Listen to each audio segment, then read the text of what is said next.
En México, el 20% de todos los casos de cáncer siguen siendo cáncer de mama. Y la mortalidad se da de una forma mucho más alta en países de ingresos medios y bajos. De cáncer de mama hablaremos hoy en Mundo Salud.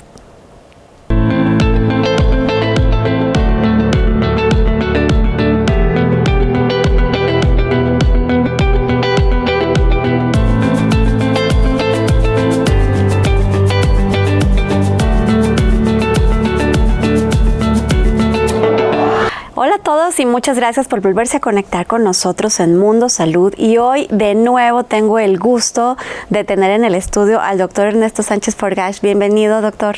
Juana, un placer de volver a estar aquí contigo. Y sé que eres un experto en cáncer de mama y ya hemos platicado de eso en el programa, pero en este mes de octubre dedicado al cáncer de mama, pues tenías que ser uno de nuestros invitados de lujo. Y adelante. Muchas gracias, Juana. Y sí, después de un paréntesis largo de más de 18 meses, en donde prácticamente todas las noticias y todo el enfoque contra la pandemia, pues no podemos dejar pasar esta oportunidad y de llamar la atención a que volvamos a retomar todas las directrices y todos los modelos que hemos logrado hasta el presente, y en las 4 avenidas más importantes que incluyen la prevención, la detección, el tratamiento y el seguimiento del cáncer. En cuanto a la prevención, hemos progresado mucho porque ahora podemos predecir quién tiene una mayor oportunidad. Un porcentaje, si no muy alto, pero importante de los casos, tienen una relación con la herencia, con los genes. Entonces ahora contamos con pruebas que nos permiten identificar quiénes son portadoras de estas mutaciones, cambios a nivel celular que heredamos de papá y de mamá y que nos ponen en mayor riesgo de padecer todos los cánceres en general y el cáncer de mama en particular. Tenemos medidas con las cuales podemos abatir la probabilidad de presentarlo. Eso es lo que se refiere a prevención. Detección. Hemos también progresado mucho, pero es aquí donde hemos fallado en el último par de años, porque la gente, con el temor de asistir a los centros hospitalarios, ha dejado de hacerse el tamizaje, que incluye una mastografía y ultrasonido a partir de los 40 años en la población general y más tempranamente en poblaciones de alto riesgo como las que ya acabo de mencionar. Estudios más nuevos como la resonancia tienen mayor sensibilidad y especificidad, pero son de costo elevado y no están abiertos a la población general. En cuanto al tratamiento, también hemos sufrido un poco de retraso en estos últimos meses debido a que los diagnósticos han regresado a una etapa más tardía. Y como bien dijiste en un principio, en este país no todo mundo tiene acceso a la medicina privada y la población que se atendía en los centros hospitalarios ha tenido un rezago, sino una limitación completa al acceso a mastografía y ultrasonido. Entonces, mucha gente, o por temor o por deficiencia de estos centros, está retrasando los diagnósticos y estamos viendo etapas más avanzadas. Y en el seguimiento, pues existen formas para detectar la recaída de los tumores, y esto nos lleva a que tenemos que tener un sistema de estar revisando a los pacientes periódicamente, más junto al diagnóstico y al tratamiento se hará más frecuentemente y después de algunos años se podrá prolongar este periodo. Doctor, quiero regresarme porque nos hiciste un abordaje completo de los aspectos más importantes del cáncer de mama, y quisiera regresarme a la prevención, porque en efecto, como acabas de decir, estos últimos 18 meses han sido difíciles para todos en términos de salud, además en términos de economía y de otros aspectos, pero en salud, en efecto, la gente dejó de checarse, dejó de ir al médico, dejó de hacer las rutinas. Entonces, para todas las mujeres que te están viendo, que te están escuchando, ¿cuáles son esas rutinas que nos ayudan a prevenir y a diagnosticar tempranamente el cáncer? Que además la buena noticia es que cuando el cáncer de mama se diagnostica a tiempo, la tasa de cura, la tasa de supervivencia es muy grande ya. Así es, Juanita. La situación que tenemos que tener en cuenta es que toda mujer, desde que desarrolla sus mamas, las debe de conocer. Muchas dicen y alegan que cuando tocan no identifican. Pero cuando nosotros tenemos conciencia de nuestro cuerpo, cuando lo conocemos a fondo, podemos saber cuando algo está distinto a lo normal. Uh-huh. Siempre es bueno acudir con un médico para que te enseñe, con un personal de salud entrenado, una enfermera, algún ginecólogo, cómo debe de hacerse la autoexploración todos los días en la regadera, pasar la mano enjabonada encima de las mamas, con un sistema de cuartos, de arriba abajo, de afuera adentro, hacia el centro, y hacer una pequeña expresión sobre el pezón, buscando si hay algún tipo de secreción. Una vez al mes hay que hacerlo con mucho mayor cuidado, frente al espejo, verse, levantar los brazos, ponerlos, hacer una compresión de los músculos y hacer esta nueva exploración, pero con mucho mayor detalle. ¿Cuándo debe de hacerse? En las mujeres que tienen su periodo menstrual, después de la menstruación es el mejor momento, porque es cuando menos inflamado y menos molesto es. Y en personas que ya tienen su menopausia, cualquier día del mes, quizá el día del cumpleaños o el primer día del mes, hacerlo con esa rutina. Acudir con un especialista una vez al año siempre es bueno para hacer una buena exploración. Y los estudios de imagen, ¿cuáles y cuándo? Ya mencioné que a partir de los 40 años toda mujer debe de hacerse una mastografía, y en las mujeres jóvenes es ideal acompañarlo con ultrasonido, porque la densidad del tejido mamario a veces no permite ver lo suficiente, y el ultrasonido agrega a esta sensibilidad y especificidad. Personas que tienen familiares que padecieron la enfermedad son casos especiales, y ahora ya podemos identificar quiénes son las portadoras de esta probabilidad mayor, pero en general, cuando una persona tiene una hermana o madre con cáncer de mama, debe iniciar con el proceso de diagnóstico de imagen 10 años antes de que el caso de su familiar. Si la madre lo tuvo a los 38, desde los 28 ya estamos haciéndole ultrasonidos, si no es que agregamos algo de imagenología con mastografía, tomografía, tomosíntesis o resonancia. Pues al doctor Ernesto Sánchez Forgách lo encuentran en el Hospital ABC Observatorio, y si lo siguen en sus redes sociales se van a dar cuenta que son cientos de pacientes las que han pasado por sus manos y que hoy te agradecen o haberlas acompañado en una etapa muy difícil, o haberlas curado, o haberles avisado a tiempo que tenían que hacer medidas profilácticas para evitar la aparición del cáncer. Muchas gracias, doctor Sánchez Forgách, por estar otra vez en Mundo Salud. La oportunidad de estar con ustedes y de hablar de este tema que me apasiona y que al cual estoy dedicado desde hace más de 30 años. Pues muchas gracias, y vamos a un corte y regresamos con más en Mundo Salud.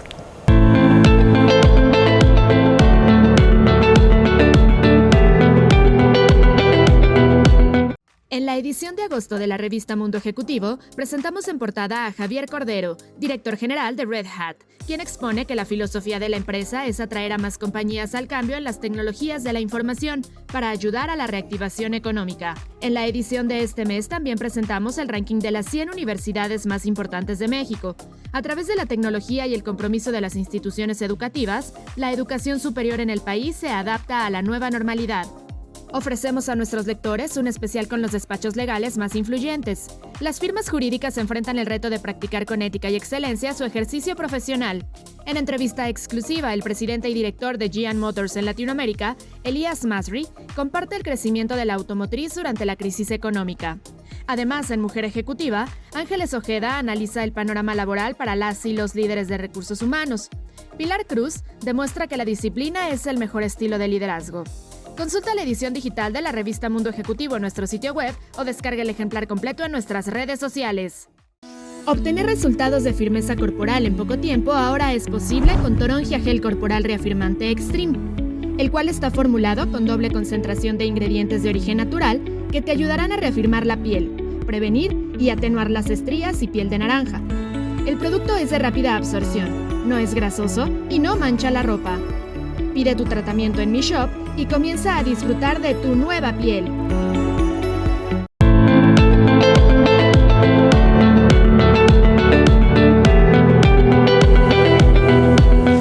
Y cuando hablemos de cáncer de mama, hay que platicar siempre con los expertos.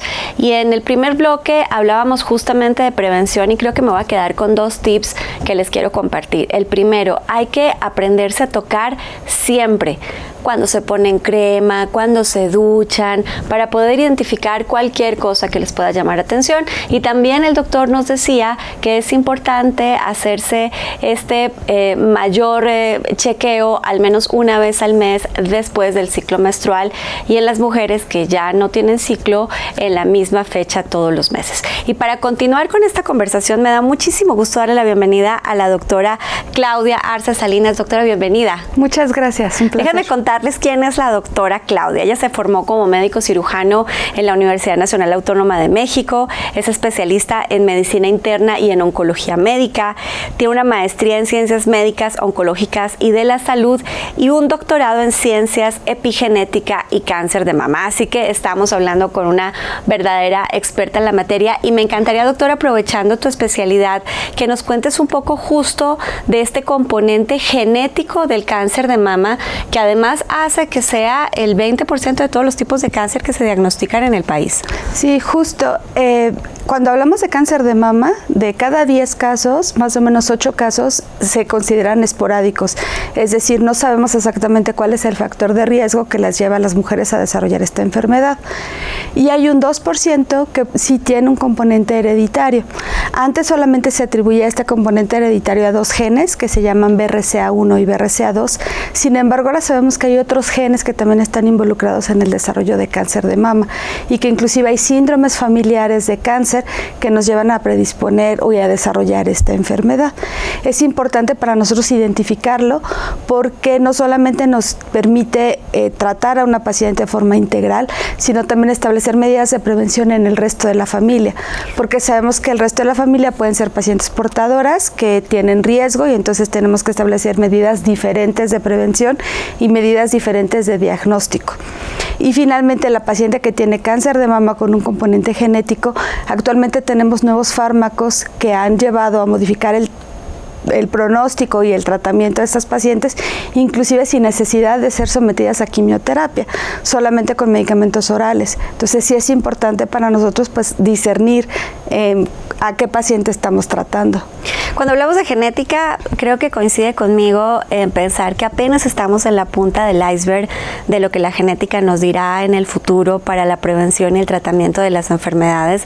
Y estos genes de los que platicaba, doctora, BRCA1 y 2, que los hizo famosos Angelina Jolie cuando al tener la mutación decidió hacerse una cirugía profiláctica.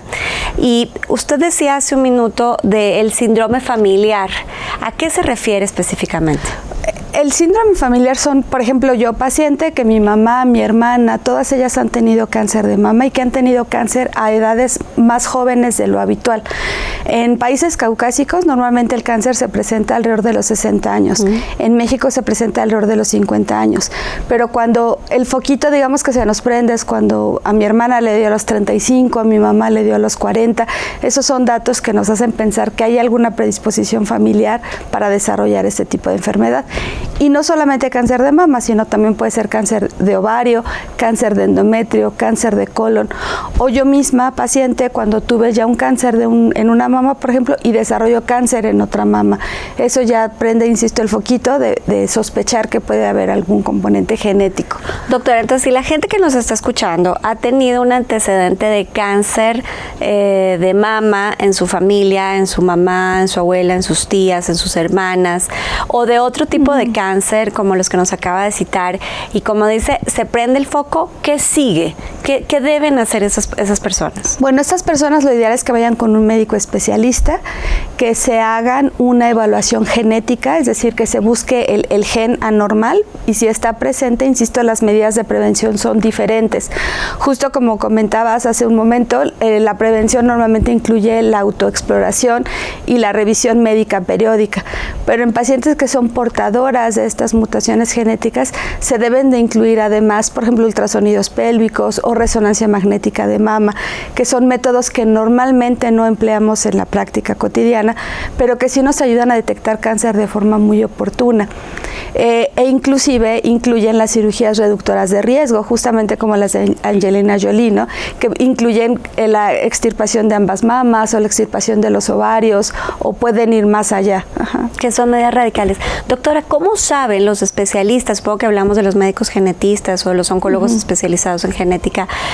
¿Cómo saben los especialistas? ¿Cómo analizan los genes en búsqueda de estos indicadores? Bueno, normalmente lo primero que se hace es un árbol genealógico, es decir, una historia clínica completa en donde nosotros buscamos los antecedentes, vemos las edades, vemos si hay relación. Después lo que sigue es hacer un estudio en sangre o en saliva donde se buscan estas alteraciones genéticas. Antes, insisto, solamente se buscaban 2 genes, pero ahora la mayoría de las plataformas genéticas incluyen la búsqueda de muchos genes. Se pueden buscar hasta 80 genes para ver cuáles de estos tienen asociación con cáncer y que nos permitan, insisto, establecer medidas preventivas en la población sana.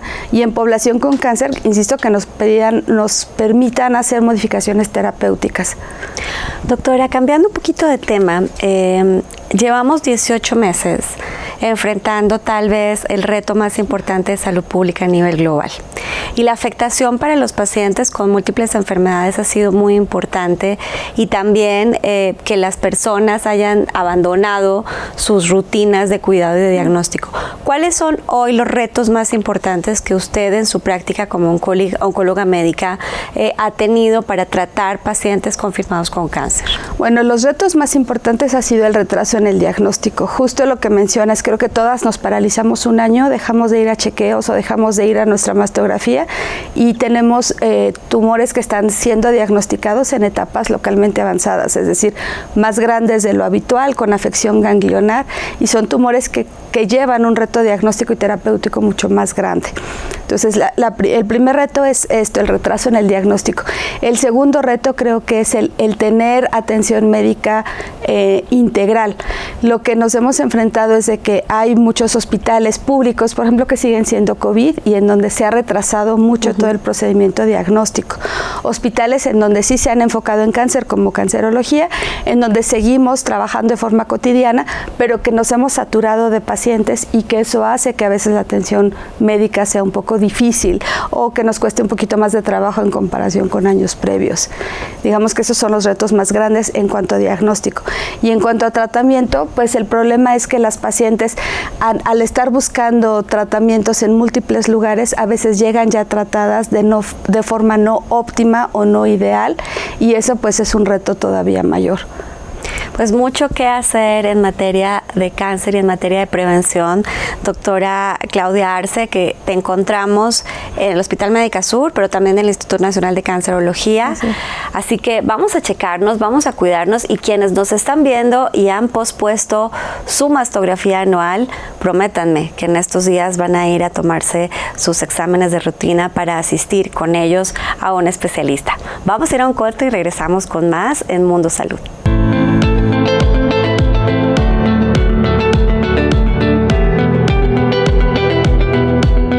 Las cirugías para quitar las arrugas son muy caras y pueden ser peligrosas.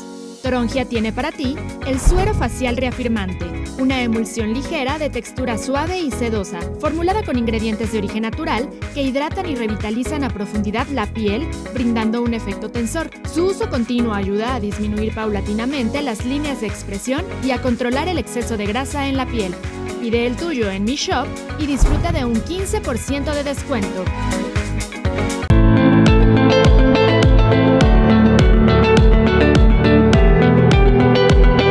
En Mundo Salud siempre hay espacio además para platicar con los pacientes, con la gente que tiene o que ha tenido que enfrentar enfermedades complejas. Y este día que hemos dedicado nuestro programa al cáncer de mama, me da muchísimo gusto darle la bienvenida a Carmen Turati Álvarez. Carmen, bienvenida a Mundo Salud. Gracias. Yo sé que hemos tenido muchas historias cada vez más cercanas e incluso familiares que han tenido que enfrentarse al cáncer, y muchos de los cuales, gracias al trabajo de los profesionales en la oncología, han podido superarlo. Pero esta mujer es una guerrera triple, porque su primer diagnóstico fue a los 46 años, Luego, y 12 años después, volviste a tener el regreso, la noticia del cáncer, y nuevamente, no sé cuánto tiempo después, tuviste una recurrencia. Y con todo y eso, 3 veces vencido porque actualmente estás sana, libre de enfermedad. Sí, desde hace 2 años estoy sana, sí. ¿Cómo fue, Carmen, a tus 46 años, la primera vez que te dijeron tienes cáncer de mama? Bueno, la primera vez se asusta uno, es un shock, dice uno, ay, pues creo que yo llegué hasta aquí, y pues tengo una hija que en esa época tenía como 9 años, y pienso luego en ella, y dije, no, pues me voy a atender, ¿no? En esa ocasión, pues yo pedí el apoyo de mi hermano, que es médico, vive en Chihuahua, y como es muy importante tener confianza a quién te diriges, porque vi primero un doctor en México, pero no me agradó su actitud, y le hablé a mi hermano y me dijo, vente para acá. Y en Chihuahua, pues la verdad también hay muy buenos médicos. Claro. Y se trataba de un tumor que tenía yo en el seno izquierdo. Entonces me operaron, me quitaron ese tumor que afortunadamente estaba encapsulado, y además 23 ganglios, y de los 23 que me quitaron ninguno estaba malo. Entonces me dijo el doctor pues que las probabilidades eran muy buenas, que prefería yo, que si me daban tratamientos o nos la jugábamos. Le dije, pues nos la jugamos. Y así estuve yo muy bien durante más de 10 años, pero luego empieza uno a sentir que probablemente ya no te sientes igual, empiezas a sospechar, y me fui a checar y resultó que otra vez tenía yo, pero ahora sí ya me atendí en México, ¿no? La primera ocasión fue nada más quitarme el tumor chiquito que tenía yo, bueno, ni tan chiquito, que era de más de 3 centímetros, no, 3 y medio. Chiquito. Así es. Sí, pero en esta ocasión me hicieron la operación radical, que le llaman. Mastectomía. Mastectomía radical. Así es. La vez pasada, pues nada más fue un pedacito. Y luego tuviste el reto de la quimioterapia. Sí, bueno, después, sí, con la radical, esa me quitaron hasta los músculos. Entonces, pues sí, que hasta se levanta un poco las costillas y todo, pero ya no se fija uno tanto pues en la estética, y uno quiere pues salir adelante, y ya lo de menos es la vanidad. Muchas yo lo entiendo, y qué bueno que se ponen prótesis, y de hecho pues queda mucha gente se pone prótesis y queda perfecto, queda muy bien. Yo lo que pasa que ya no quise otra operación, y hay unas prótesis que uno se pone muy buenas, y si no ando no escotada, pues ni parece, o sea, yo ahorita pues tengo prótesis del lado izquierdo y nadie lo nota, ¿no? Carmen, cuando te escucho, ¿no? y leo tu historia médica, me queda claro que fue un reto muy importante el que tuviste que vivir en ese momento, pero lo cuentas con una sonrisa en los labios, con una practicidad, por ejemplo, para hablar de la prótesis, ¿no? ¿Cuál es el secreto de Carmen para haber superado no 1 ni 2, sino 3 veces el cáncer de mama y contarlo con una sonrisa en los labios? Pues mira, en gran parte es por mi hija, porque yo no sé si la segunda o la tercera vez dije, ahora sí ya no me hago nada, y le salieron unas lagrimitas, Y entonces esas lagrimitas dije, no, pues yo, en esa época mi hija pues tenía novio, estaba por casarse. Y me decía, no mamá, es que tienes que llegar a mi boda y no sé qué. Y entonces dije, no, pues sí, tengo que llegar a su boda. Y además tuve pues la buena fortuna de que me tocó un doctor excelente. ¿Cómo se llama tu hija, Carmen? Paola. Paola, pues benditas 2 lagrimitas de Paola que te hicieron aferrarte a la vida y a enseñarnos a todos que la vida siempre vale la pena y que sí vale la pena luchar. Y qué bueno que estuviste en manos de extraordinarios especialistas, Carmen. Sí, entonces, pues excelente. Yo lo que recomiendo es que hay que seguir los tratamientos, pues aunque a uno le pese y se canse y se aburra, porque después, bueno, lo bueno que estuve en el INCAN, que para mí es la mejor institución que puede haber en México. Pues con estas palabras de Carmen, para apegarnos a los tratamientos, creer en nuestros especialistas, me despido de este primer programa para hablar de cáncer de mama. Yo soy Juana Ramírez y me encantó tenerlos hoy en Mundo Salud.